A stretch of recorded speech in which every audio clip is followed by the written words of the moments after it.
Hello guys, welcome back to my channel and welcome back to day 3 of home workout series. ఈరోజు Thursday. ఈరోజు మనం full body high intensity exercise చేస్తాం. మనం high intensity workout start చేసే ముందు first మన బాడీని కంప్లీట్గా వార్మప్ చేయాలి. అలా వార్మప్ అయిన తర్వాత ఒక 10 minutes డైనమిక్ స్ట్రెచింగ్ చేసి ఆ తర్వాత మనం వర్కౌట్ అనేది స్టార్ట్ చేస్తాం. సర్క్యూట్ 1లో మన ఫస్ట్ ఎక్సర్సైజ్ పుషప్స్.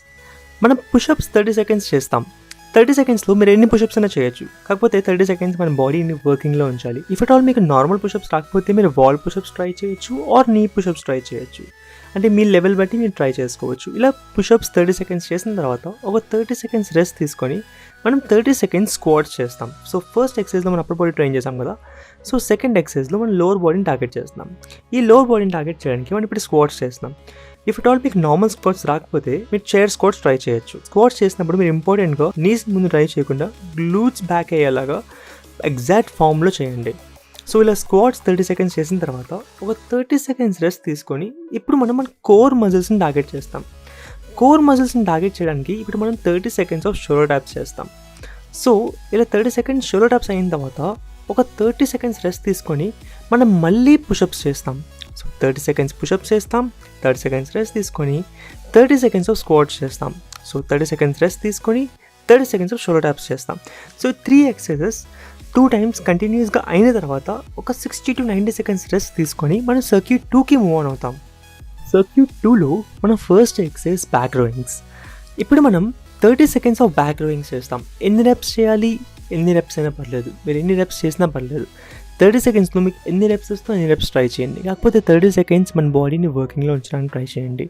అలా 30 seconds బ్యాక్ రోయింగ్స్ చేసిన తర్వాత ఒక 30 seconds రెస్ట్ తీసుకొని మనం 30 seconds ఆఫ్ సుమో స్క్వాట్స్ చేస్తాం. మనం ఫస్ట్ ఎక్సర్సైజ్లో అప్పర్ బాడీని ట్రైన్ చేసాం కదా. సో సెకండ్ ఎక్సర్సైజ్లో మనం లోవర్ బాడీని టార్గెట్ చేస్తాం. 30 seconds సుమో స్క్వాట్స్ చేసిన తర్వాత ఒక 30 seconds రెస్ట్ తీసుకొని మనం 30 seconds ఆఫ్ ప్లాంక్ ట్యాప్స్ చేస్తాం. మనం 30 seconds ప్లాంక్ ట్యాప్స్ చేసినప్పుడు మన కోర్ మజిల్స్ని టార్గెట్ చేస్తాం.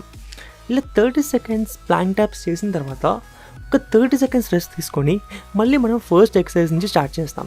అంటే ఏంటి, ఒక 30 seconds బ్యాక్ రోయింగ్స్ చేస్తాం, 30 seconds రెస్ట్ తీసుకొని 30 seconds సుమో స్క్వాట్స్ చేస్తాం, 30 seconds రెస్ట్ తీసుకుంటాం, 30 seconds ఆఫ్ ప్లాంక్ ట్యాప్స్ చేస్తాం. సో ఇది కూడా సేమ్ ఫస్ట్ సర్క్యూట్ లాగా ఆ 3 exercises కంటిన్యూస్గా 2 times చేసిన తర్వాత ఒక 60 to 90 seconds రెస్ట్ తీసుకొని మనం సర్క్యూట్ 3కి మూవ్ ఆన్ అవుతాం. సర్క్యూట్ 3లో మన ఫస్ట్ ఎక్సర్సైజ్ వచ్చేసి షోల్డర్ ప్రెస్. ఇప్పుడు మనం 30 seconds ఆఫ్ షోల్డర్ ప్రెస్ చేస్తాం. ఇలా 30 seconds ఆఫ్ షోల్డర్ ప్రెస్ చేసిన తర్వాత ఒక 30 seconds రెస్ట్ తీసుకొని ఇప్పుడు మనం లో బాడీలో మజిల్స్ని టార్గెట్ చేయాలి. ఇప్పుడు మనం స్క్వాట్స్ ఇన్ అండ్ అవుట్ చేస్తాం. సో స్క్వాట్స్ ఇన్ అండ్ అవుట్లో ఫస్ట్ మనం నార్మల్ స్క్వాట్స్ చేస్తాం. అక్కడి నుంచి జంప్ చేసి సుమో స్క్వాట్లోకి వెళ్తాం. ఇఫ్ అట్ ఆల్ మీకు జంప్ సరిగ్గా రాకపోతే మీరు నార్మల్గా చేయొచ్చు. ఇఫ్ అట్ ఆల్ మీకు జంప్ బాగా వస్తుందంటే normal squat to sumo squat, sumo squat to normal squat, ఇలా ఇన్ అండ్ అవుట్ అనేది చేయొచ్చు. ఇలా squats in and out 30 seconds చేసిన తర్వాత ఒక 30 seconds రెస్ట్ తీసుకొని మనం కోర్ ఎక్స్టెన్షన్స్కి మూవ్ ఆన్ అవుతాం. మనం కోర్ ఎక్స్టెన్షన్స్లో మెయిన్గా upper apps and lower apps రెండింటిని కలిపి టార్గెట్ చేస్తున్నాం.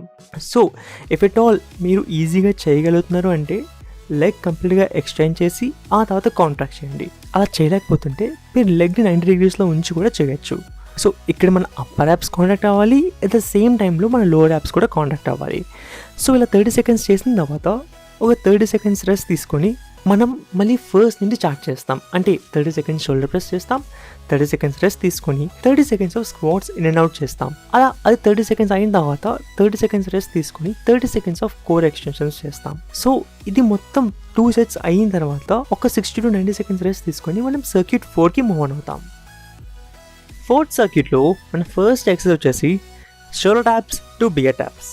సో ఈ ఎక్సర్సైజ్ స్టార్ట్ చేయడానికి ఫస్ట్ మనం బియర్ పొజిషన్లో ఉంటాం. ఇలా బియర్ పొజిషన్లో ఉండి ఒక 2 taps అయిన తర్వాత షోల్డర్ ట్యాప్స్ చేస్తాం. షోల్డర్ ట్యాప్స్ 2 taps అయిన తర్వాత మళ్ళీ బియర్ ట్యాప్స్ చేస్తాం. సో ఇలా ఒక 30 seconds మనం కంటిన్యూస్గా చేస్తాం. ఇలా ఒక 30 seconds అయిన తర్వాత ఒక 30 seconds రెస్ట్ తీసుకొని మనం 30 seconds ఆఫ్ డయాగ్నల్ క్రంచెస్ చేస్తాం. డయాగ్నల్ క్రంచెస్ చేసినప్పుడు సేమ్ క్రంచెస్ పొజిషన్లోకి వస్తాం. క్రంచెస్ పొజిషన్ లో బ్యాక్ మీద లే అయిన తర్వాత అక్కడి నుంచి మనం డయాగ్నల్ గా క్రంచ్ చేస్తాం. ఇలా డయాగ్నల్ క్రంచ్ చేయడం వల్ల మన ఆబ్లిక్ మజిల్స్ ఎక్కువగా టార్గెట్ అవుతాయి. అలా 30 సెకండ్స్ డయాగ్నల్ క్రంచ్ అయిపోయిన తర్వాత ఒక 30 సెకండ్స్ రెస్ట్ తీసుకొని మనం 30 seconds of alternative leg raises చేస్తాం. ఇఫ్ ఇట్ ఆల్ మీరు నా ముందు వీడియోస్ చూసినట్టయితే నేను లెగ్ రేజెస్ చేస్తున్నప్పుడు మన లెగ్ 90 degrees లో పెట్టాలని చెప్పాను కదా. ఇప్పుడు మనం సేమ్ అలానే లెగ్ 90 degrees లో పెడతాం. అలా 90 degrees లో పెట్టిన తర్వాత ఇక్కడ మనం ఓన్లీ ఒక లెగ్ మూవ్ చేయాలి. అండ్ దీంట్లో మనం ఏం ఫోకస్ చేయాలంటే మన అప్పర్ యాప్స్ కాంట్రాక్ట్ చేసి ఆ తర్వాత మనం ఆల్టర్నేటివ్ లెగ్ రేజెస్ అనేది చేస్తాం. సో ఇలా 30 సెకండ్స్ అయిన తర్వాత మనం మళ్ళీ ఫస్ట్ నుండి చేస్తాం. అంటే 30 seconds of bear taps shoulder taps చేస్తాం, 30 సెకండ్స్ ఆఫ్ డయాగ్నల్ క్రంచెస్ చేస్తాం, ఆ తర్వాత 30 సెకండ్స్ రెస్ట్ తీసుకొని 30 seconds of alternative leg raises చేస్తాం. సో ఇలా కంటిన్యూస్గా 2 సెట్స్ అయిన తర్వాత ఒక 60 to 90 సెకండ్స్ రెస్ట్ తీసుకొని మనం పోస్ట్ వర్కౌట్ స్ట్రెచ్చింగ్ అనేది చేస్తాం. నేను ఫస్ట్ వీడియో నుంచి డైలీ చెప్తున్నాను అండ్ ఈరోజు కూడా మళ్ళీ చెప్తున్నాను, పోస్ట్ వర్కౌట్ స్ట్రెచ్చింగ్ చేయకుండా మీరు వర్కౌట్ అయితే స్టాప్ చేయకండి. పోస్ట్ వర్కౌట్ స్ట్రెచ్చింగ్ చేసిన తర్వాతే వర్కౌట్ స్టాప్ చేయండి. So that's it guys. ఈ ఇన్ఫర్మేషన్ మీకు నచ్చితే పక్కా లైక్ చేయండి. అండ్ ఈ ఇన్ఫర్మేషన్ ఎవరికైనా యూస్ఫుల్ అనిపిస్తే ఈ ఇన్ఫర్మేషన్ని పక్కగా వాళ్ళకి షేర్ చేయండి. అండ్ సబ్స్క్రైబ్ చేయడం మర్చిపోకండి, ఎందుకంటే నేను ఇంకా చాలా ఇన్ఫర్మేషన్ వీడియోస్ పోస్ట్ చేయబోతున్నాను. మీరు ఒకవేళ సబ్స్క్రైబ్ చేస్తే ఆ ఇన్ఫర్మేషన్ వీడియోస్ మీరు మిస్ అవ్వరు. Thank you for watching guys. Stay tuned and see you soon in next videos.